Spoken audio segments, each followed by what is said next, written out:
Tokyo, the biggest city in the world. A city with more than 40 million people. More than 3 million college students. Tokyo is lit by neon and driven by innovation. There are more Michelin star restaurants in Tokyo than in Paris. Its Shibuya city is more packed than New York's Times Square. Every day, more than 3.5 million people travel through Shinjuku Station. Just for reference, that's more than Waterloo and Penn Station combined.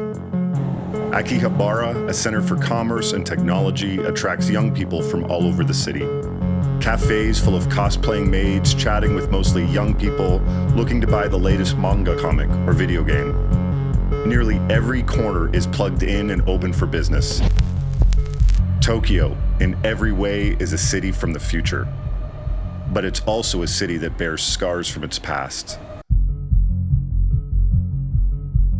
Just over 400 years ago, in Nagasaki, 26 Jesuit priests were crucified for their faith, a tragedy that marked nearly 3 centuries of fierce persecution against Christians. During this time, Japan dedicated itself to itself. Its leaders, the shoguns, issued a policy of national seclusion, which banned their people from leaving. And if they left, they weren't let back in. In this environment, Christian missionary work was banned. And any remaining Christians who could not leave endured extreme persecution. So take, for example, the Fumi. This term refers to images of Jesus made by Japanese authorities who ordered Christians to trample on them to prove they had no allegiance to him. Anyone who refused would be tortured. Some would be burned, others would be hung upside down over pits of excrement, and others would be martyred. This practice of persecution lasted to the mid-1800s until Christianity was outlawed nationwide by 1873. It's hard to know the exact estimate, but roughly 20,000 Christians remained. 3 years prior, that number was at least 5 times greater.